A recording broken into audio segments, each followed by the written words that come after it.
Welcome to another episode of Willing to Talk About It. This is a podcast. Today we are live. This is our first live. This is a series that we're doing called Open Book. Open Book. And when you think about books, what do you think about? You think about authors. So we have with us today none other than an author, Danielle Booher. Danielle has just written a book recently. Most recently, she's written a book. It's called Inside CJ's Mind: Navigating Middle School and Intrusive Thoughts. That's the book that she's written. She's here today to talk a little bit about it.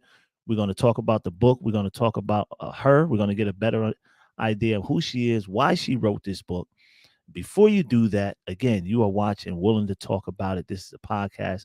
Please subscribe to the channel. Make sure you interact with this feed. Leave the comments there so we can interact with you. Feel free to ask Danielle anything you want to ask her tonight pertaining to her book. If you have her book, please get the book. Open it up. We're going to talk about some of the book here tonight. If you have it on Kindle, that's what I'll be reading from. I'll be referencing the pages from Kindle. So if you have Kindle and you want to follow along, feel free to do that as well. All right. Now, Danielle is an author. She's a speaker. She's not just an author. She's a speaker, public speaker. She's a mom. She's a nurse. She also is a host of her own podcast, which she told me she hasn't done in a while, but I'm pretty sure she's going to get back to it. And Danielle is a life coach. She has had a passion for helping others since she was a child. One of her missions in life is to bring awareness to mental health. Such a big thing here today. And the diagnosis that her brother had. She loves to spread a message of hope and kindness while making people laugh and smile. And I can attest to that because every time Danielle and I talk, and that's been a few times, we can't seem to get off the phone no matter what we're doing, right? And we just end up laughing, smiling, talking for 20. It's supposed to be a 5-minute call. It end up being 30 minutes, right? But that's fine. That's fine. But listen, I'm gonna go ahead and get out the way. I'm gonna bring Danielle up right now. Here we go. Danielle, there you are. Hey. There you How's it go. There going? you go. How you doing this evening? I'm great. Thank you You're so much great. for having me. I appreciate it. Absolutely. And like I tell all my guests, Danielle, and I'm definitely going to tell you, it's one thing to be invited, but it's most important when you accept that invitation. And you've accepted that invitation. You're here. We're live. Open book series. You are the apps. You're not my first guest, but you're the first guest on the open book series. We are live. We will be doing this twice a month. We already booked up probably until August, I believe. Wow. So yeah, we booked up until August, but you are kicking it off. You are kicking it off, and you're kicking it off with Inside CJ's Mind: Navigating Middle School and Intrusive Thoughts. So before we get into the book, Danielle, let me start with this. Where are you originally from? Oh, here comes humor because I don't know. No Okay. clue. My dad was in the army and I was born in Hawaii. And so I never say I'm from Hawaii, which is very ironic because my brother did say that. But well, we can talk about that later. But I lived in Germany twice, Maryland twice, then Ohio, and then other little places too. Ohio, and then now Georgia. So I don't know the answer, but it would be cool if it was Hawaii. Wow. Okay. Okay. So you've had an interesting upbringing. What was that like? If you had to sum it up, bring me from there to high school, at least to high school. Did it kind of settle down in high school? Yes, because I was in Maryland. Actually, that's the last place I lived um, for the military life was in Maryland. So yeah, so I moved around a lot until 8th grade, and then I stayed in Maryland. And then as an adult, after I graduated high school, then I moved out of Maryland. But it was pretty was pretty interesting. Our school was very rough, and we literally like would come out of lunch, and there would be blood and hair and trophy case broken and everything all the time. It was cool, but Yeah. that's kind of like that's kind of a summary. It's just I was very blessed to be around a lot of amazing different ethnicities and cultures and backgrounds, and I loved it. Okay. Okay. Now I do know you have one brother, right? With based around the book. But do you have any other siblings? I do. I have an amazing sister. Unfortunately, she wasn't raised with us because it's my from my dad's first marriage.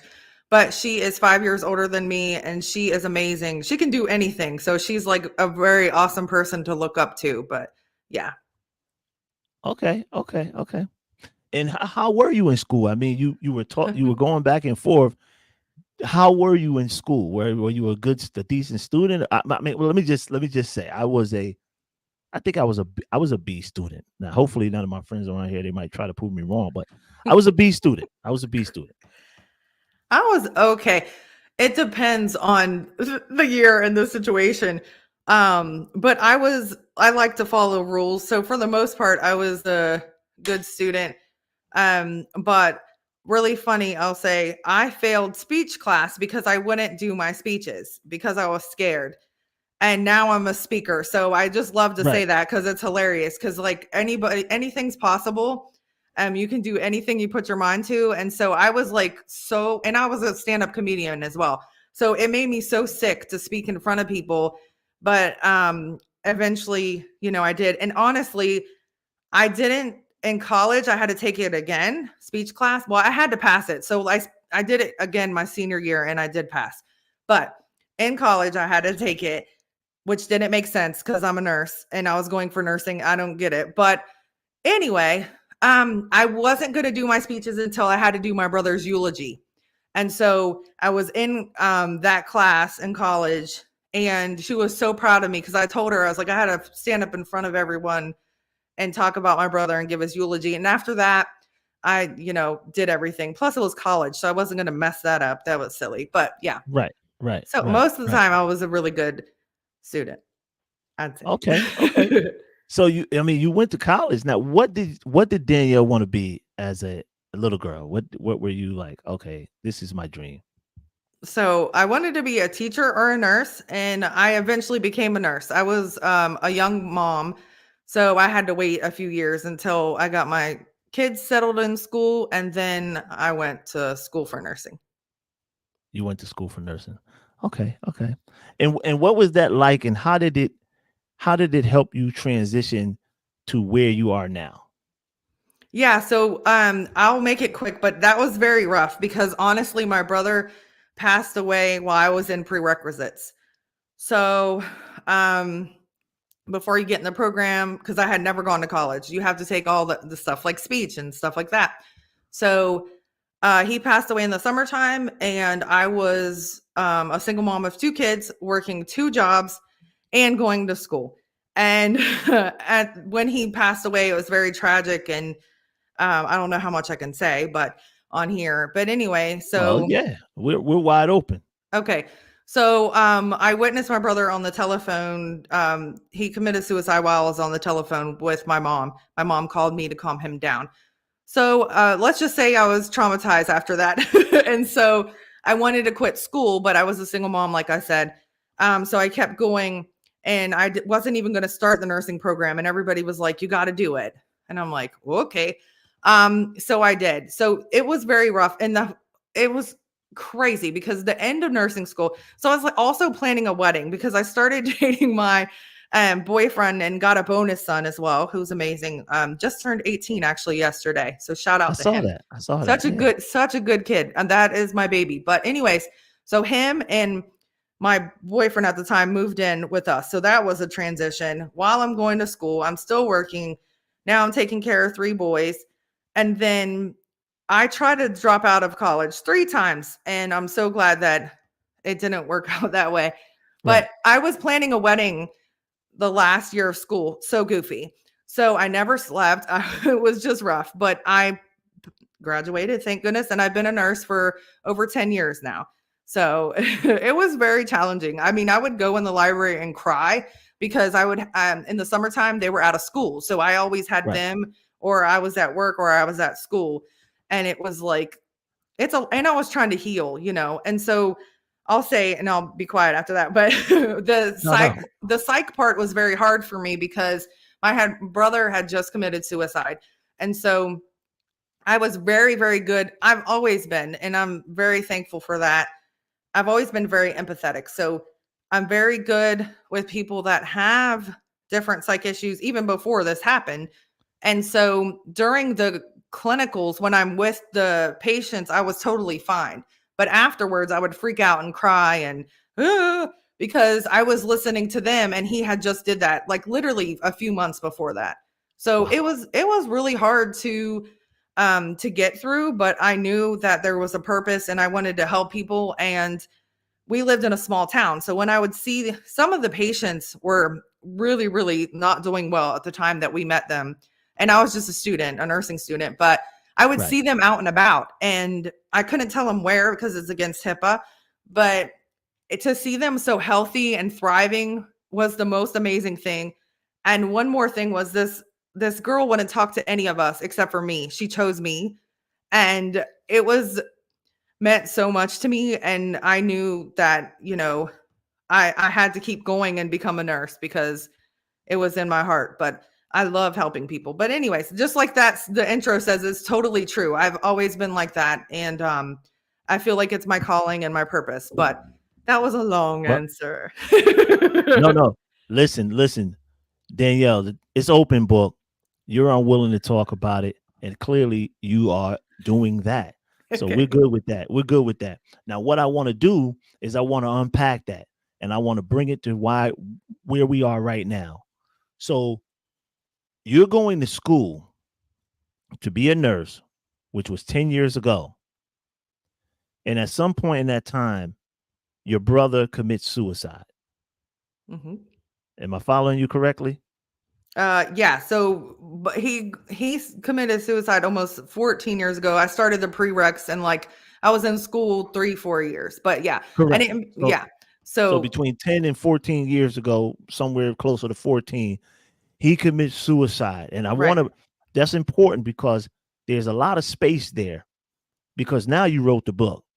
So Mhm. that's where we want to go. We want to pull that apart and say, okay, you get through prereqs, and now what were there any signs of your brother? Were you guys together at the time? Because you said mom called you on the phone.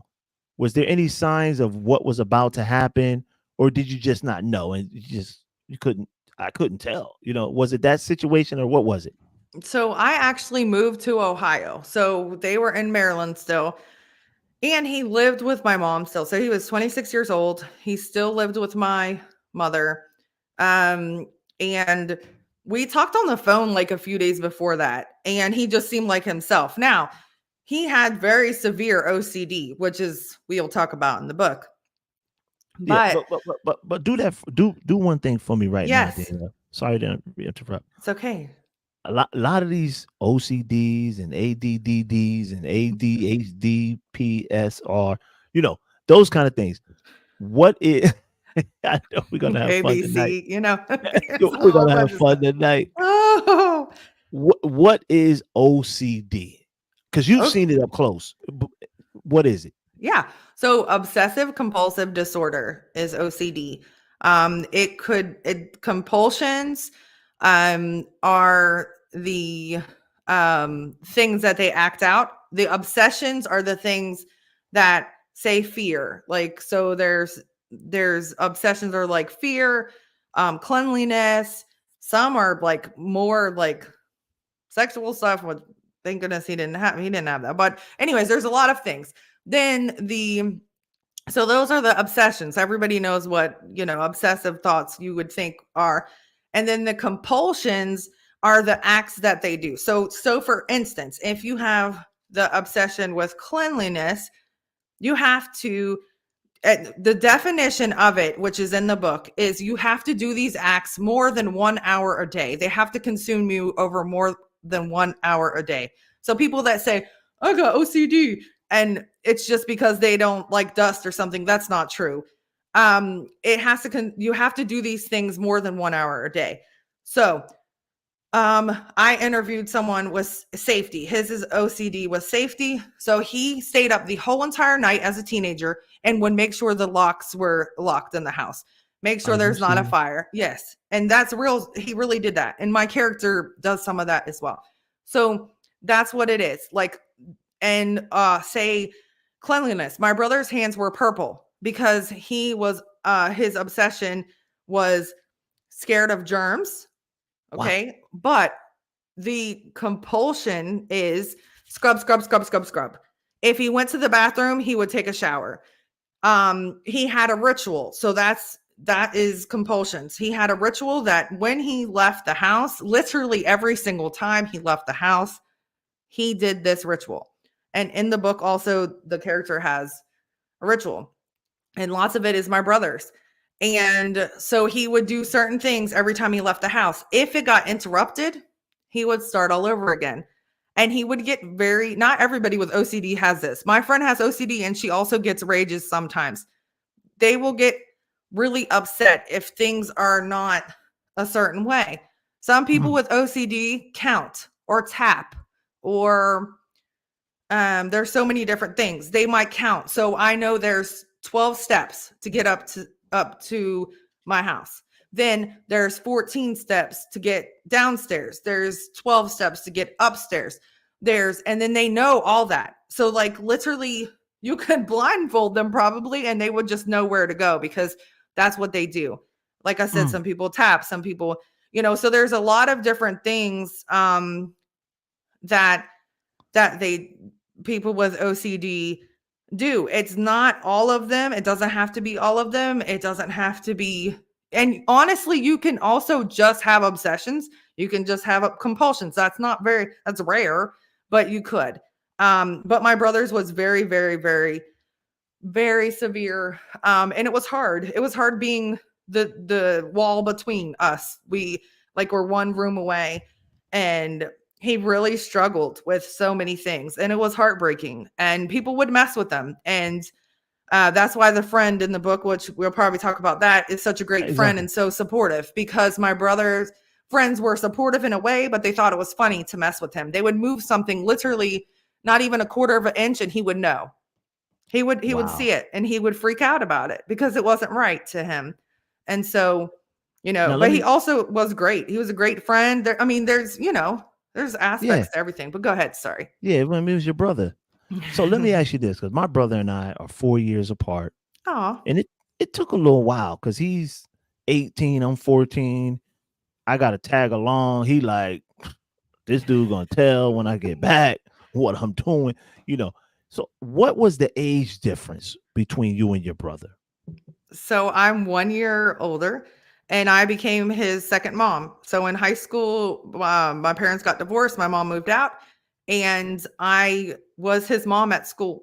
And I made sure that he would like calm down if he was upset. They would call me out of class all the time. And so it's just 14 and a half months or something exactly is what our age difference is.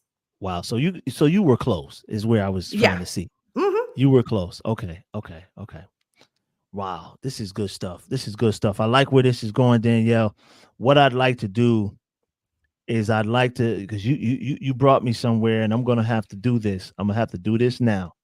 Let me find it here I'm on Kindle for those of you that will follow along. If you follow along today, or if you follow along on the pre-record, I'm using Kindle. So the areas of the book that I reference are in Kindle, and we know that sometimes Kindle is different, is formatted differently, you know. Hmm. And the other thing we have in common, Danielle, other than wanting laughing all the time, is we're both authors. Yes. So that is like a great, great thing. That is amazing. We're going to get into that. But let me just say this. Let me say this. This is on page 2, the Kindle version of the book, Inside CJ's Mind. This is the dedication. The dedication. And it reads, for my little brother Matthew Charles Booher, who is the inspiration for this book.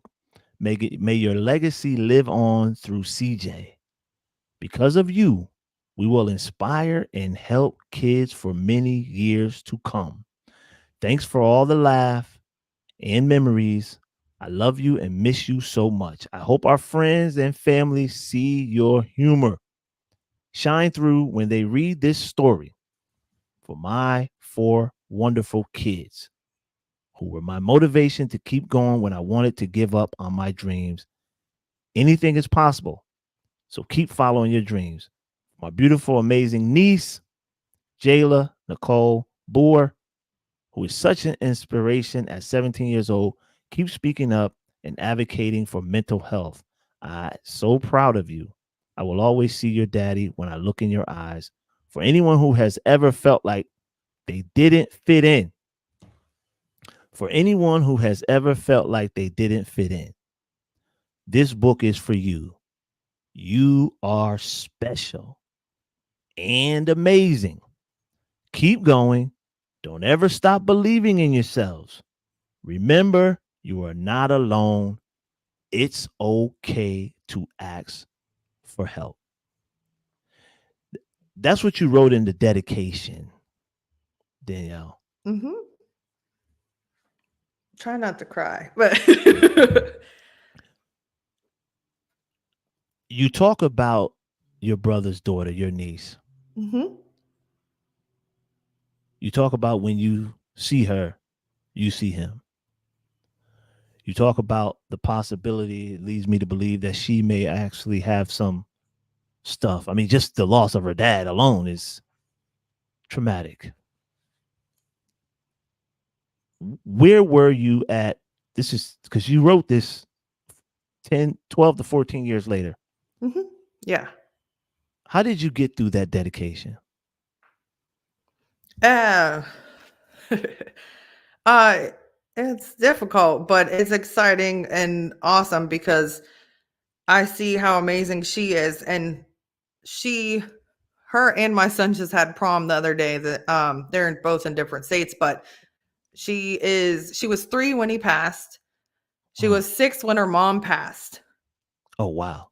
Yeah. So anytime I talk about her, it's really it's hard because, she's in Maryland.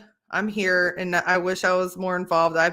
Lately I've been, but she does amazing things. She speaks up for like overdose and addiction, which is what her mother passed of, and mental health, especially in men, which is what, and suicide and all that stuff is what her dad passed of. And she is so well rounded and such a great kid. And I'm so proud of her. And so that makes me teary eyed because it's such a blessing, that she's so amazing and she's faced so much adversity. And her grandmother on her mom's side, had custody, if anybody wants to know that, because everybody asked that question.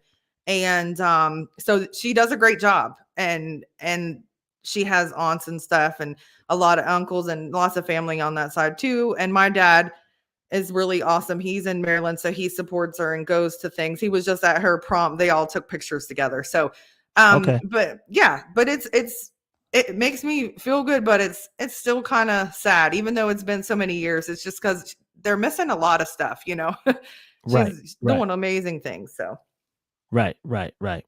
And before we get into the book, because we're going to get into it, and then, like I said, if those of you that have the book, Inside CJ's Mind, definitely follow along. For those of you, I'm reading the Kindle version. I'm here with Danielle Booher, my special guest here tonight on Open Book Series, Willing to Talk About It podcast. But I want to give this disclaimer, and I'm so glad you did this because you knew where you were going and you knew what you were going to be talking about. Mental health is such a big thing in this country, and it's in our families, right? Because once you, and some of us was probably misdiagnosed back in the day. We had something, we never called it out, we never identified it, right? But let me be responsible and just give this disclaimer. And the disclaimer is this is a story about a fictional character that is based on the author's brother. This is based on Danielle's brother. Most of the content in this story is made up, but there are a few facts and memories from Matthew's life mentioned in this book. Danielle Booher used her experience from living with her brother 1 year apart, a little bit over 1 year apart, used her experience for living with her brother and having a son with mental health diagnoses to write this book. Even though she has utilized mental health services and therapy for her own son, Danielle does not claim to be a mental health expert. All right. Neither her or I are mental health experts, which she's telling you about her personal experience, not just as a sister. More importantly, you can't even rank the two, but now as a mom. Right. All right. Here we go. The facts and educational information are straight from the sources and are cited at the back of the book. She also lists some of the skills and techniques she has learned from her son's therapy and treatments. If you suspect you have a mental health diagnosis, please reach out to a professional. This story includes a slightly violent scene and some foul words that most tweens and teens use. This is in the book. This is in the book. If you don't have it, go get it. But what I want to do is unpack that, Danielle, as to so you see this going on with your brother Mhm. and you don't escape it. Now it's with your son. Did you ever think, is this hereditary? Did you ever start checking on yourself? Well, you know what? It's very funny because I didn't find out. And again, I have not been diagnosed, but my son has ADHD. And so, and also he has Asperger's, which they don't call it that anymore. It's autism, like certain level or something. And then he has all this other stuff. And people would say, like, whoa, it comes from somewhere. Are you, do you have ADHD? I'm like, I don't think so. And they're like, are you autistic? I'm like, I don't know. I don't think so. And so, but definitely as I got older, I realized, holy shnikes, definitely have ADD and I have had it. Sometimes, presents as an adult, but I realized in girls it's different than boys. So I never got diagnosed. I'm actually going to make an appointment soon. And I don't really want to be on medicine. I just want the diagnosis just so I know for sure. But I have learned a lot of skills and things to do because I believe I have it. But yes, it is hereditary. And my niece started doing some of the OCD, the compulsions when she was little, before he even passed away. And we were Oh, like, wow. oh no. Yeah, right, right. Yeah.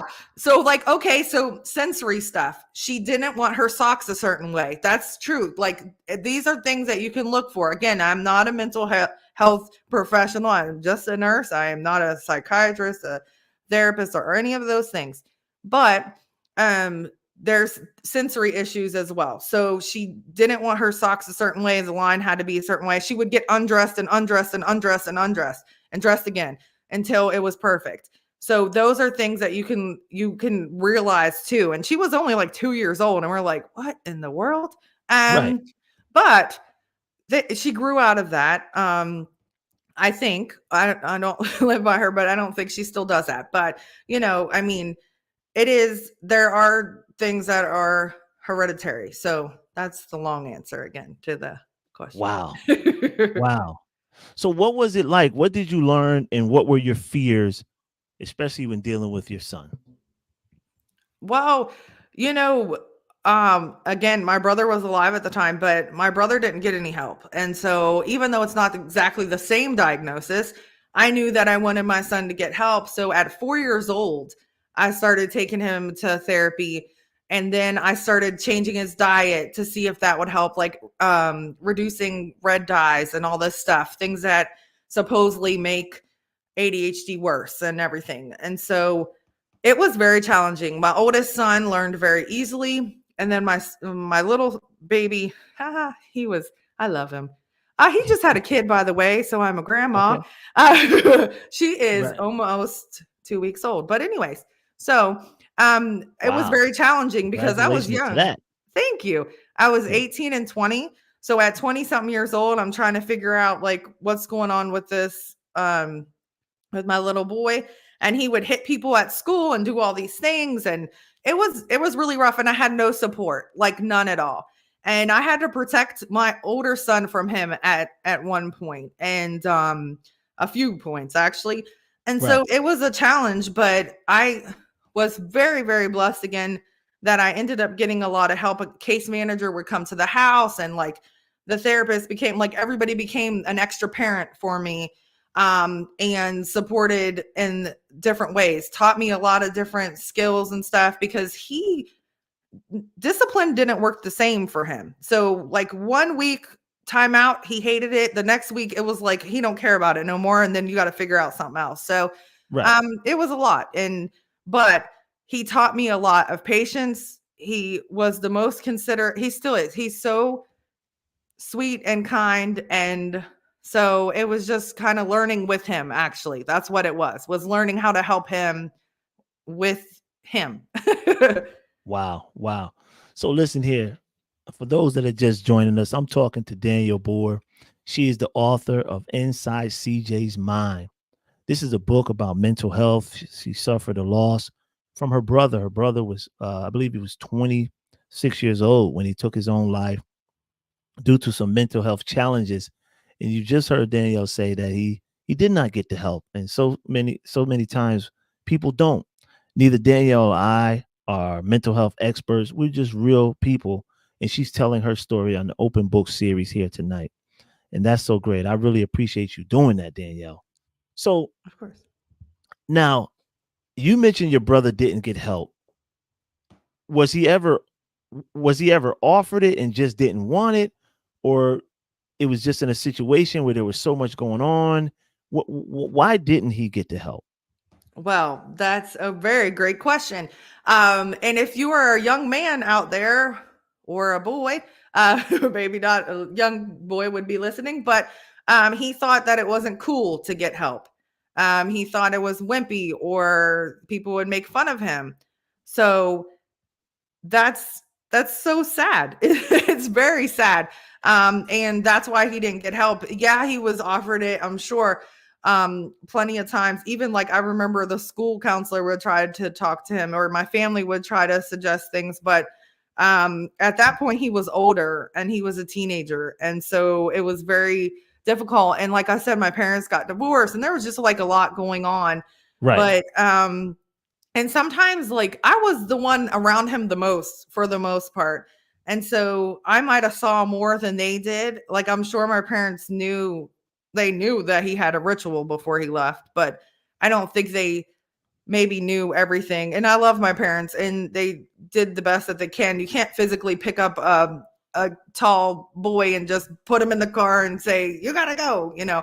Right. So but he just thought that it was like it wasn't cool and that he was going to get made fun of. And so that's why it's very important for people to know that you find a safe person.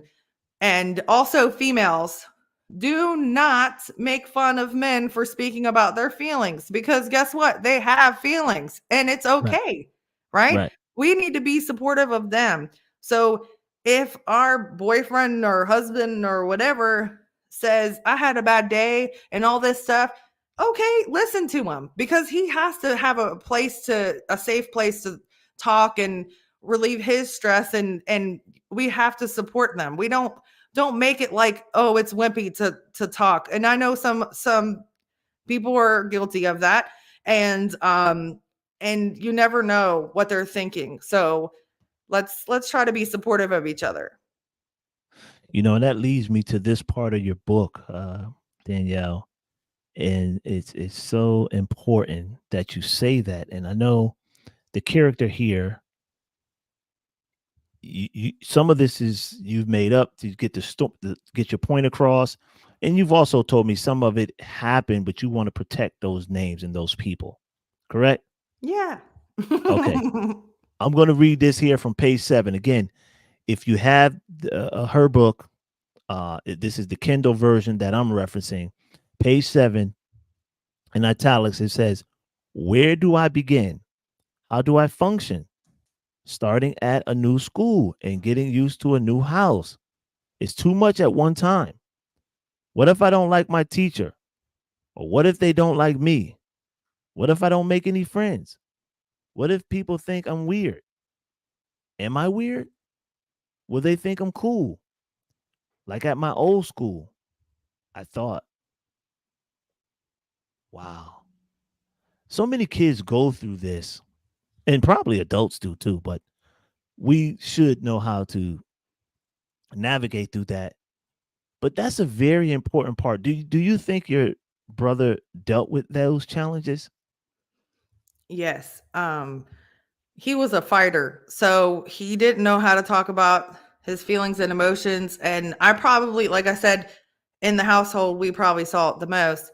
But to everybody else, he was hilarious. Like he would joan. Okay, who knows what joning is? Okay, let's see Right, how old you are. right, Okay, so right, they would joan on each other, and so like, and me, I was the victim. No, he loved to joke. We right, had the same friends, and right. because we were 1 year apart. But anyway, but yeah, so definitely, and he had a learning disability as well. And again, I cannot diagnose him from a long time ago, but now that I saw it in my son, I was like, oh my gosh, my brother was going through that.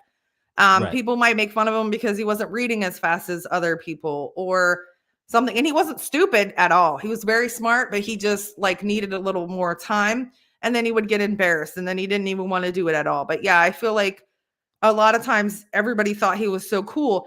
Can I say something like so? Of Uh, course.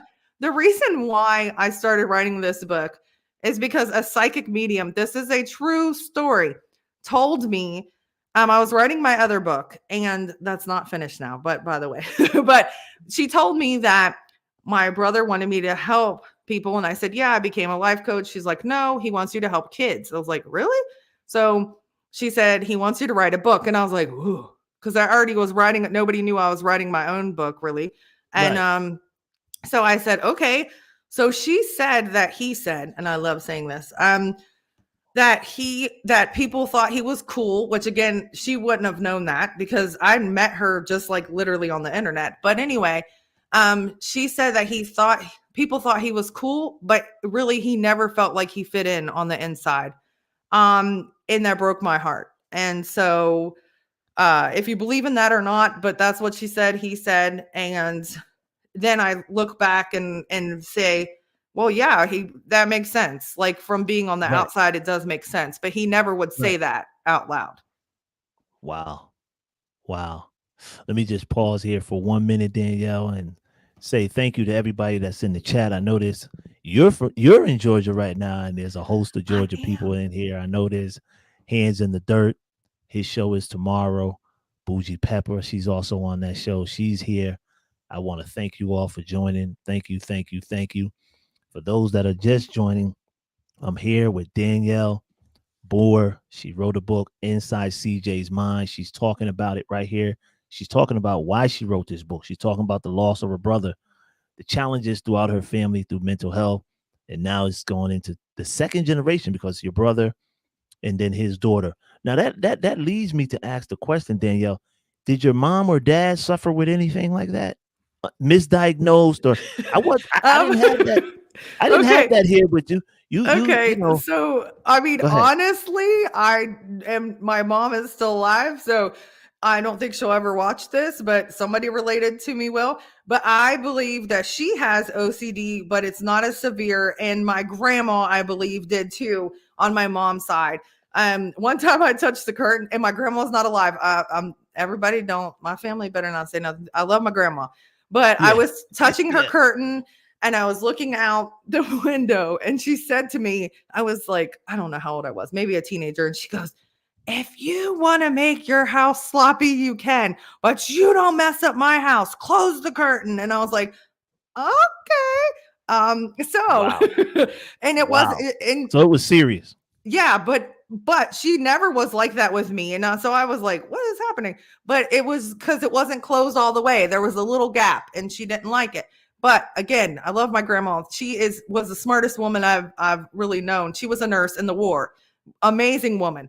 But that's when I realized, holy moly! And then my mom has certain things not very severe, but also I'm the opposite, which is not good. And so seeing my brother like that made me go, oh, I don't want to be like that, but also I'm not saying it's the worst thing in the world. So if you have OCD, I'm not saying like I think it's the worst thing in the world. It's not.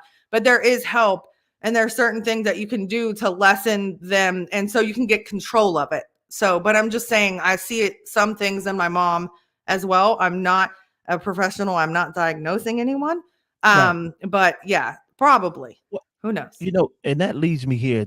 How much of your brother's actions were, well, that's just how he is. Probably a lot.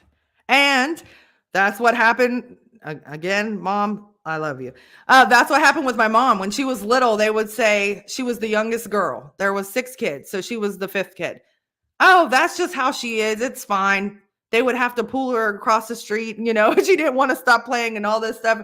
And that's just, but to me, and again, I love my family, but that's enabling. Like, that's not healthy, right? And so there's got to be a balance. And it's hard though. It's hard because you want to take up for your kids, but you also need to discipline them and try to guide them the right way. So it's a fine line. I got something here, Danielle. Okay. I got a reason why.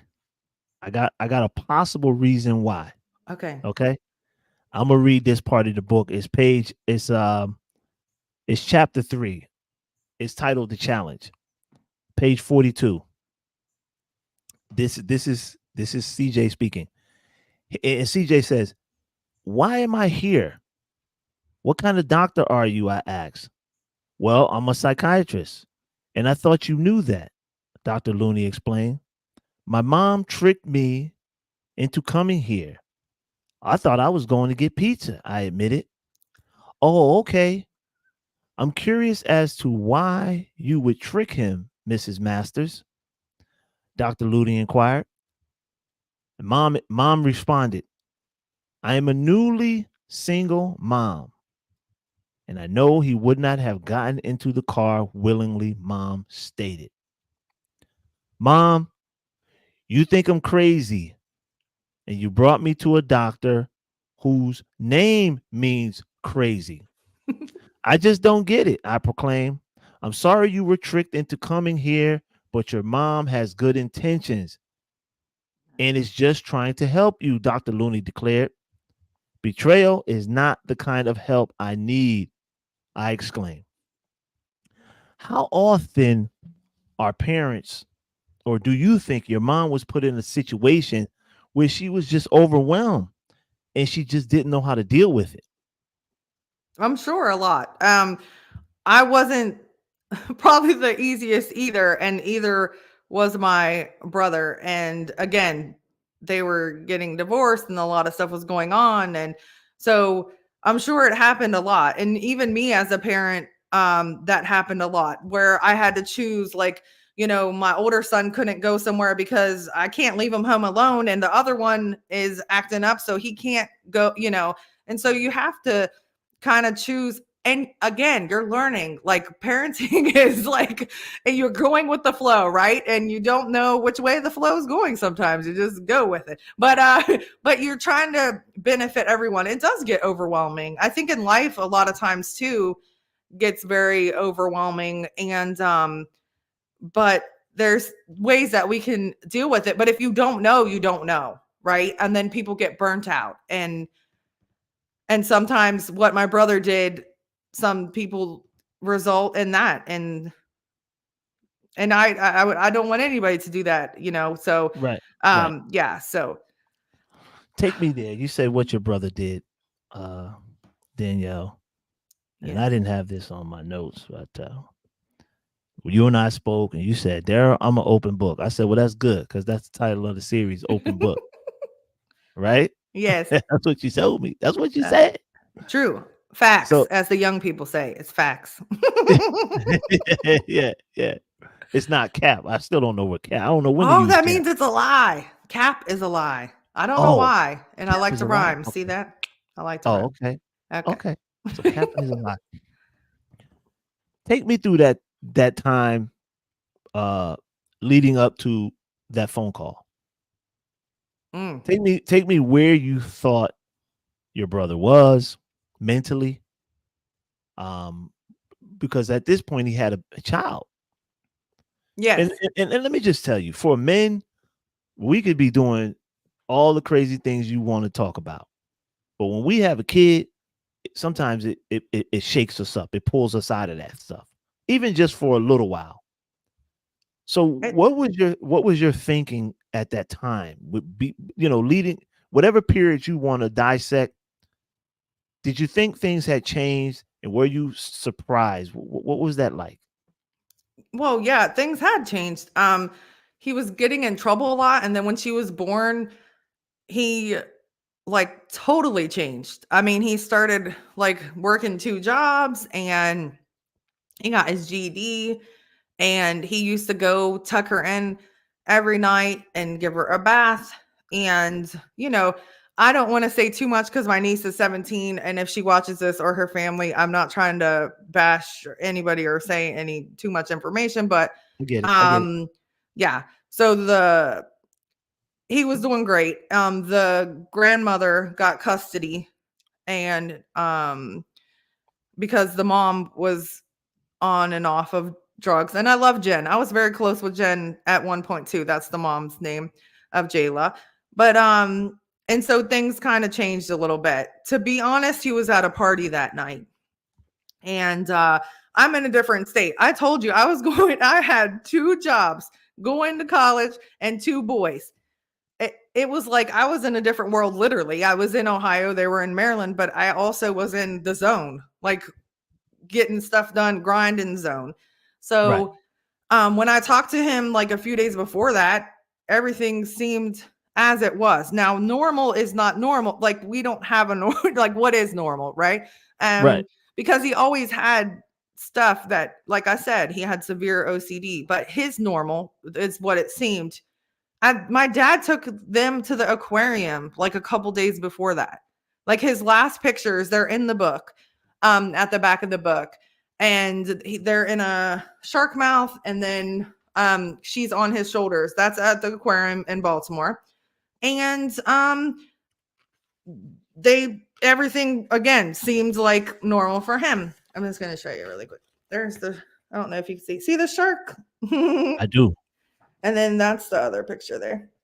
And he's Okay. smiling. That's right before, maybe like 2 days before he passed, I think.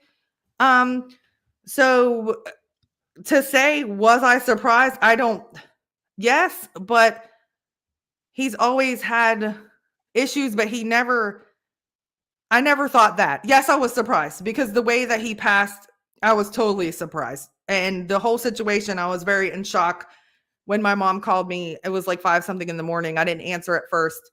And then when I don't know how much you want me to say, but Hey, um, look, see, okay, I open don't know book. how many. Hey, listen, I don't know how many times I got to tell you, Danielle.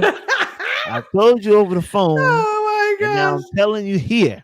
Yes. This is willing to talk about it. Yes. Open. This is the open book series. Right. Normally, let me tell you something. Normally, I don't go live, so Right. that if something happens, that person can say, "Hey, can you cut that out, Daryl? I won't show the whole episode. I'm not cutting anything out, even though it's unedited. You're here. We're here. Right. Whatever you want to share, whatever you want to indulge, feel free to do that." Okay. Well, I think it will help someone. So I'll say some things. So the reason why I think it will help is because I have a perspective of hearing somebody in their last moments. And if you have anybody in your family or a loved one or a spouse or parent or anything, or a child that has committed suicide, from my perspective, he wasn't in his right mind. So my mom called me. I didn't answer. My phone was always on silent because I was always at school or work. And then I, ironically, divine intervention or something, I went to the restroom. I looked at my phone. I never look at my phone. I looked down and saw that she called. When I called, she said he had a gun, and I said, what? Like, I asked a lot of stupid questions because I was like in shock, and it was in the to me, I was like sleeping. So anyways, but so he literally was repeating the same things over and over again. His voice sounded not like him, and he was not responding to what she was saying. So I say that to say this, that when somebody gets to that point of taking their own life, lots of us say, well, did they not feel loved, or they don't love us or something? He didn't. I mean, it was like he wasn't there. He was there physically, but he was not mentally there. And so the last words that he heard were mine. And I said that, and I might cry, that his daughter needed him and that we loved him. And then I heard, phew, and I don't think I ever heard that noise before that. I don't think. But I dropped the phone and screamed, woke up my son on an accident, put him back to sleep, acted like everything was fine. And then I was far away. So it was hard because I didn't know what was going on. I didn't know if it was my mom or him, because he was pointing the gun at my mom as well. And again, this is live, and I hope my family, if people don't know this, I'm sorry that I'm telling you this way. Some people don't know. My mom never talks about it, but Right. it's the truth. And I was part of it too. I was witnessed it, but not physically there. So anyway, so I was very guilty for a long time because Yeah. I felt like Yeah. my job was to save him and I Right. couldn't. But then I went through this forgiveness journey, became a life coach, and realized that there's nothing I could have done. Especially because he wasn't responding. She kept saying, "Could you hear your sister? Can you hear your sister?" and all this stuff. And so there's nothing I could have done differently. I couldn't have saved him. And I was so upset for a while that he heard my words. Those were the last words. So then I said, it's a fantastic thing because it was positive words. So he left the earthly realm of hearing that he is loved and that about his little girl. So Mhm. then that gave me a little bit of peace. And then I said, again, you can't change it, and you can't do anything differently. And so when we dwell in the past, it really stops our lives, and it's very toxic. And I know I'm Mhm. guilty of it, so I get it. Right. But Right. I just wanted to say that. So if you're going through anything like that right now, and thank you everybody that's commenting, you are so awesome. And but if you are going through that right now, please know that it's not your fault, and that just because somebody took their life doesn't mean that they didn't know that you loved them. Wow. Wow. Danielle, you bringing it tonight. You're really opening up yourself and allowing yourself. You're telling us some things that may be breaking news to your family, and not just for anything else other than to make sure that if there's somebody out there. Now, let me ask you this, Danielle, and you and I have talked about it. Some things are obvious right now, right? You're white on black. Is this a white or black thing? Is this a male thing? Is this a female thing? Is this just something we need to pay more attention to? Right. So let me tell you this. It doesn't matter what your religion is. It doesn't matter if you're even religious at all. It doesn't matter if you're what your race is, what your gender is, what your socioeconomic, I can never say that word, classes, like if Right, you're right. rich, if you're whatever, this can affect anyone. Mental health is something that, thank goodness over the last couple years, we have been talking about it more, but it was so taboo, especially in different communities. And so my kids are biracial. You might not know me, but you might be able to guess some things from words that I said. I'm just joking. From the book, from your book cover. Yeah. So my family, so my kids are biracial. Like my boyfriend is black, and I grew up a lot, like I said, around a lot of different ethnicities, and I love it. Like my fake brother and sister, I call them fake brother and sister. They're black, stuff like that. But it doesn't. I know back then, the community, African American community, and this is a sore subject. I know I'm white, but I know from being with them that it was something you're not allowed to talk about. Even in the church Mhm. I went to, I was Right. one of the only white people, and I love them again. but it was like I couldn't talk about how my brother died. Like, no, you cannot say that. Nobody needs to know that. And it's like, Wow. it's reality. Like it Right. really happened, you know? Right. And just because um somebody is religious doesn't mean that they don't struggle mentally. Like it happens. I mean, it's not Wait, just say it about again. religion. Wait a minute. Say what you said. Oh, I didn't hear you. I'm gonna act like I didn't hear you. I think you did hear I'm act like I didn't hear you, Danielle. What did you say? I think you heard me. Oh, Yeah, sorry. yeah, I'm yeah. silly. That's it. Told you I'm silly. Yeah. But no, just because What did you say about religion there? I think you no, but started. it's true. Just because that you're spiritual or religious doesn't mean that you don't suffer. Some people suffer with mental health issues. I mean, it can affect again any anybody. You could be a Right. billionaire. Look at unfortunately, look at the famous people that have passed away. And it Correct. breaks my heart. And one of Correct. them, like lots of them were funny. That's the thing.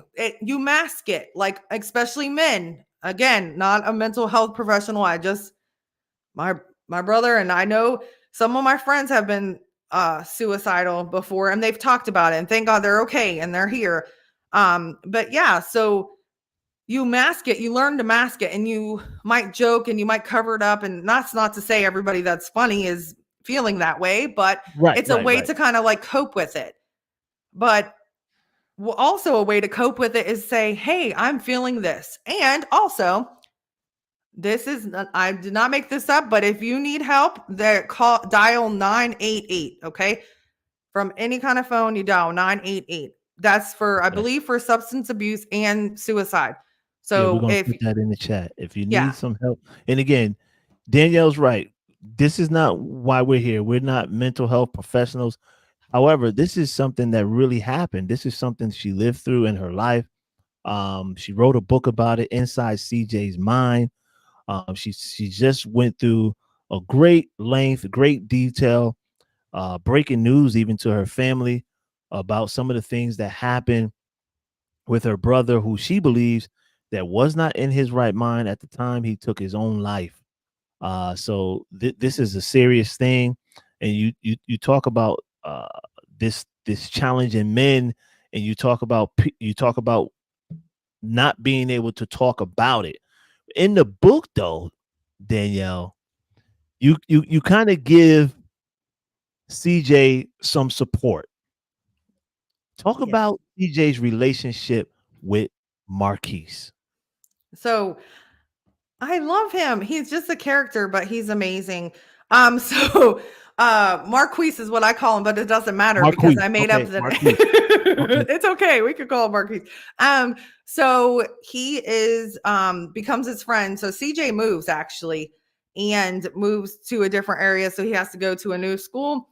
And so he meets this kid, Marquise, who's actually like way taller than him. He looks like a grown man. So there's like really funny, Okay. like, banter back and forth. And he's like, why do you got a full beard when you're, he's only like 10 or 11. He's like, what's going on with you? But anyways, but he's very supportive. He doesn't understand a lot of stuff. Like he's confused because he's like, what in the world? And he even makes slick jokes, not Jonan to per se, but he makes slick Right. jokes like, CJ will be like, that's just my thing. And he's like, seems like you got a lot of things. But he Right. is, and then also it's funny because I put in there that like CJ, because it's in first person because it's in his mind, but he says something about he's looking at him as Marquise is towering over him, and he's like, do I have my own personal bodyguard? Well, then spoiler alert, there's some bullying going on. And so Marquise actually tries to speak up for him. And he's like, wait, I don't want this. Like,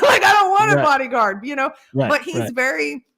he's so loving and cool. And it's just like, he is a fantastic friend because everybody deserves support and love. And so that's what he is. He's just great. But I want to show you really quick. There's a picture. I only have a couple pictures because it's a Okay. chapter book. But there's a picture about my daughter's idea. My daughter is 10 and she was my contributing author. And so Okay. she came up with this idea of why we would write it and walk the trail. And she said, "Well, let's do a split picture." And I'm like, "Well, that makes sense." So if I could find my own picture, would be helpful. Yeah, yeah, yeah. You'll find it. So But the listen, p- go ahead.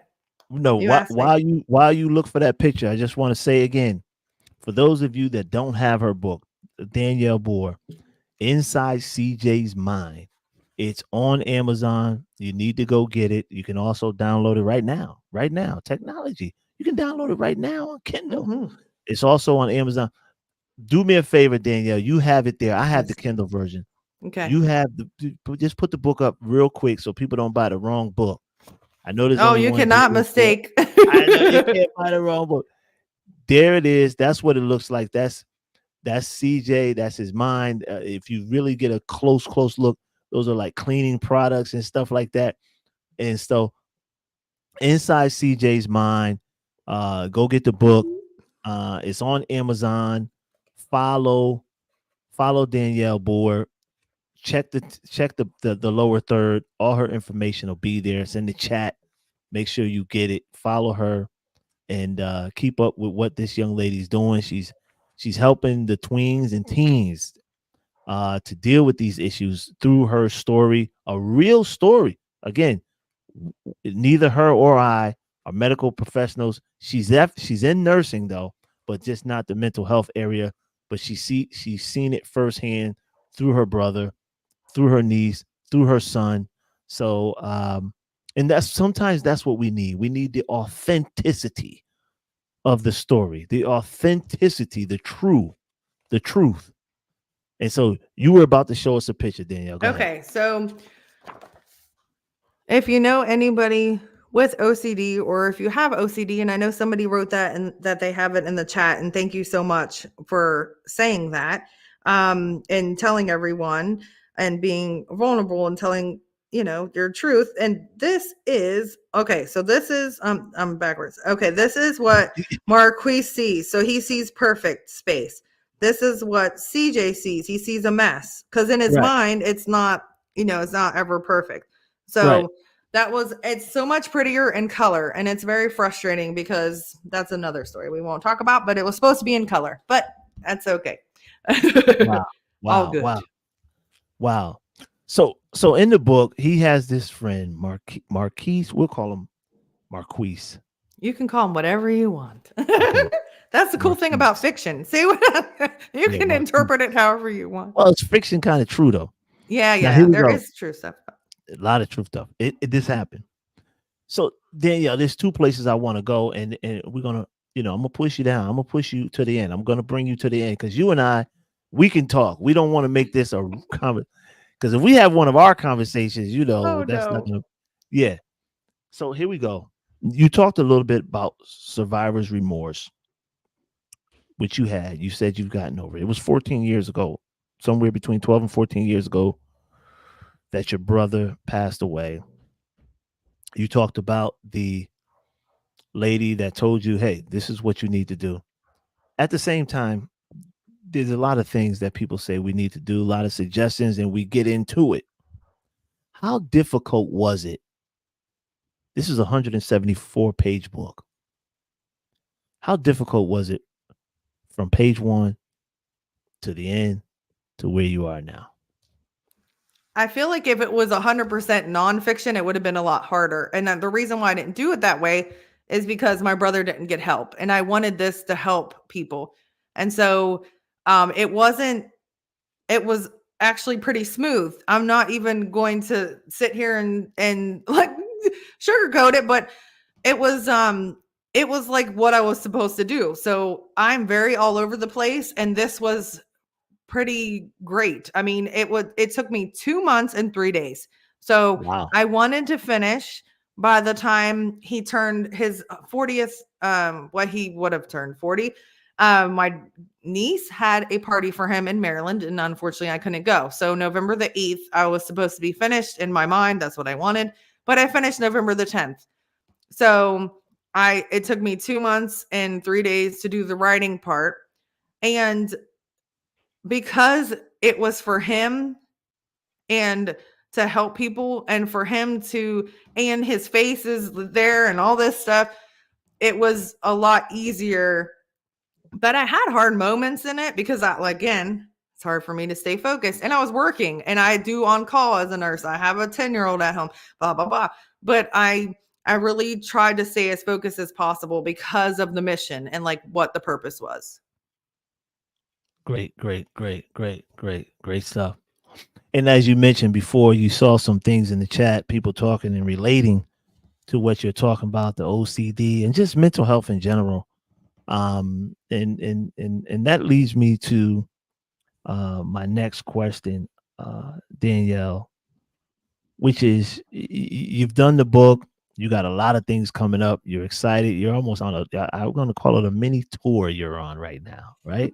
You're Yay. doing these interviews, and talking to fine people like me, willing to talk about it. You got breaking news going on and stuff like that. You got some events planned, I know, in the next coming weeks.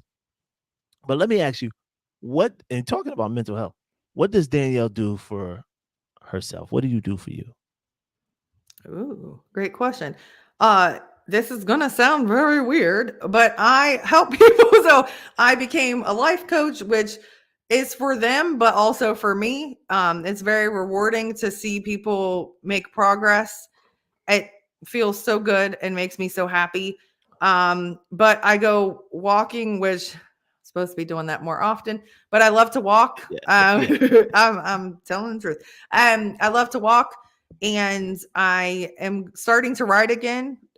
Writing the second one. And so that's the things that I love to do. And then like sometimes I deep breathe to help me kind of ground myself. The stuff that I like, except for I'm not very good with meditating. I need to do it more. But that's me also being honest. But those are the things I like to do. Hang out with my daughter. We like to do outdoorsy stuff. We've been playing the Wii and Guitar Hero from like the Oh, 90s. So we. I'm about to say that's. Do they? Where do you buy a Wii at?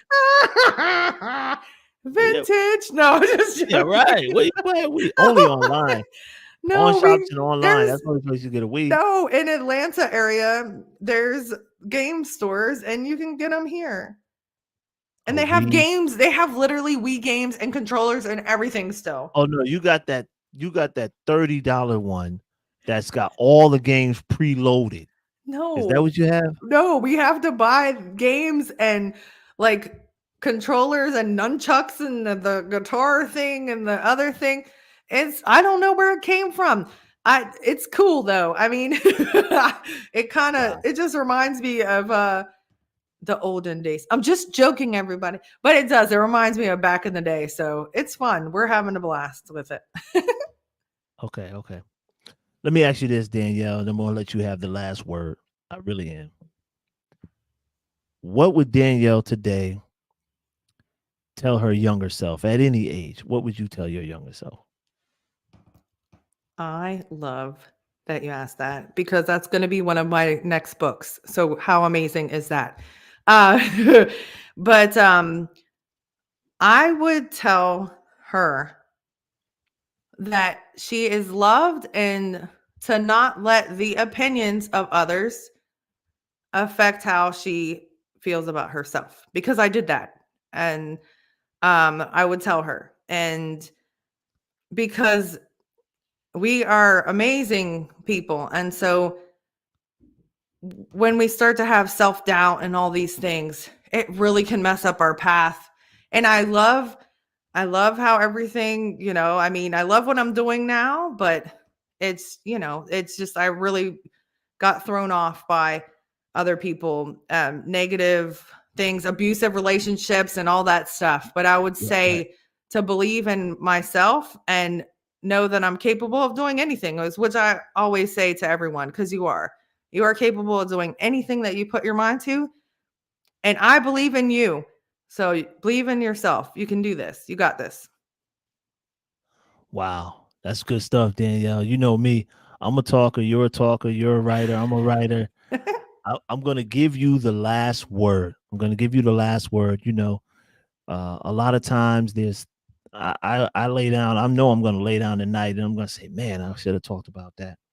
There may be something that I did not cover that you said. You know what? I hope he asked me this. I hope I say this, and I want to say this. I'm gonna say this. If if that moment is, let's have that moment right now. Okay, so fun fact about me, I rapped the intro of my podcast, Authentic Points of View. True story. So the last lines of that is, don't ever give up because you got this. If you quit, think of all the opportunities that you could miss. And that's 100% true. Go for your dreams, keep on pushing. Even if you have bumps in the road, that's totally normal. But keep moving forward. And like I said, believe in yourself. Do some deep breathing, count backwards, write, journal, meditate, whatever you got to do to center and ground yourself. And also, don't let the negative, like I just said to myself when I was younger, don't let the negative thoughts and opinions of others affect you or how you feel about yourself. Don't let anybody tell you that's not how you heal, that's not how you grieve, all that stuff. That's ridiculous. Nobody has the right to tell you how to heal or grieve. Okay, as long as you are making some progress and you don't stay in that dark place, you can have days where you cry. You can have days where you're sad or angry or whatever. Just try to get back to being happy again, because also forgiveness. Really quick, I'm going to be quiet, I promise. No, Okay, no, no. it's The time very is yours, important. Danielle. No, I don't want to. They'll be like jabberjaws. But it's very important. I talked about the forgiveness journey and stuff I did. It is so important to forgive, and forgiving is not for that person or situation. It's for you. It's for you to heal and to move on. It's for you to get the weight off of your shoulders and to be able to like literally succeed and be happy, because being stuck in that and being in the past is really just delays everything. So forgive. I had to forgive myself as well. Forgive, and it doesn't mean you forgot. It doesn't mean it's okay. It just means that you can keep moving forward and not live in the past. I believe in you and you got this. Please reach out to me. Also, I give 30-minute free calls for life coaching, 30 minutes for free. You can talk to me, see if we're a good fit or if I can help you. And I would love to give you resources. Even if I can't help you, I'll try to get you other resources. Thank you so much for having me on as well, Daryl. You You already are know that, awesome. Danielle. Let's do this. Let's do this. Um, you mentioned the life coaching thing, the 30-minute free thing. I want to make sure we put this in the chat for anybody that wants to get it. Obviously, it doesn't matter who's here tonight. We're definitely going to post this, repost it back. So it's going to be out there forever. So let me get your contact information. I have it, but let the public get it the way you want to be contacted, Danielle. We don't want nobody bothering you. I know you about to do a lot. You about to do a 3-day stretch coming up. You know what I mean? You about to Yes. do a 3-day stretch for coming up. You know? 3 12s in a row. Whoop, whoop. Oh man, So man. authentic points of view at gmail.com is the best way really to reach me. And I have a author website as well. But just email me and I will get back to you, or on social media, you can message me. Also, I would like to give away a free book. So if how will we do that really quick before time is up? How are we gonna do the You're the free book? leader. I'm like, you're the Okay. leader. Yeah, I'm the leader. I'm the. You know that reminds me of Star Wars. I don't know how old you are, I but was it's around. okay. Yeah, Star Wars. That's what I thought. That's what came to my mind when you said I'm the leader. All right, here we go. Here we go. Danielle's going to give away a free book tonight. Inside CJ's Mind. Hold it up for me real quick, Danielle. Okay. Now, you may or may not need it, or you may know somebody that needs, but either way, we're going to give away a free book. She's going to give away a free book tonight. Let me see how I'm going to do this. For those of you that were on the show, for those of you that were listening, let me see how we're going to do this, Danielle. I want to see who was paying attention. I want to see who was paying attention. Okay. I want to see who's paying attention. Okay, okay, okay. What mental health challenge, I'll say challenge, did Danielle say her brother had? What mental health challenge did Danielle say her brother had is the question. And if you get it right, we'll give Oh, you a free. we got to Okay, here we go. answer. Did you see? OCD. Okay. Okay. LP, you were first. You were first. LP, you're going to get it. Congratulations. We'll get in touch with you, LP, and we'll make sure you definitely get the book. Um, yeah, LP, he's the winner. LP is the winner. Also, LP, you, let me know if you want me to write it to you. I'll sign it to a specific person if you're giving it away, or to you, or just a general message. And then, of right. course, I'll need like an address or somewhere to send it to, of course. And thank you so much again for everyone that has commented and followed along and listened to us, because we love to talk.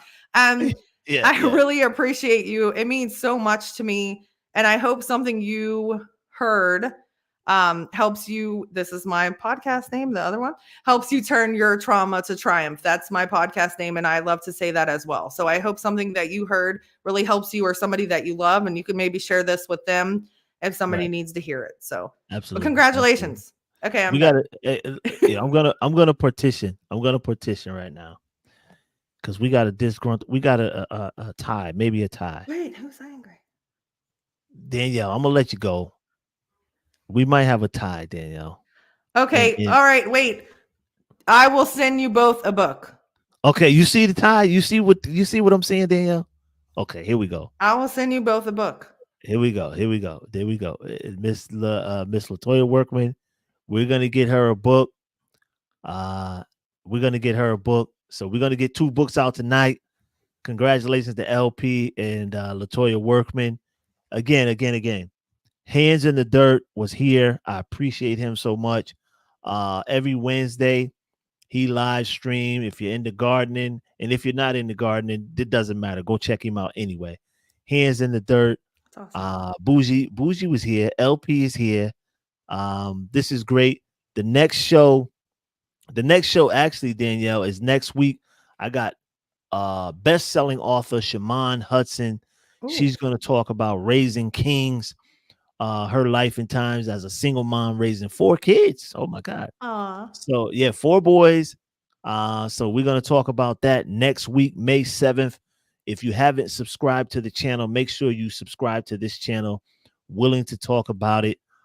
This is our open book series. We go live twice a month, So you definitely want to subscribe, hit the notification bell so you can know when we go live and bring you more great special guests like this young lady right here, Danielle Booher. I thank you. I thank you, Danielle. I know we'll talk again real soon. And this is great. This is great. Thank you all. Thank you. All right.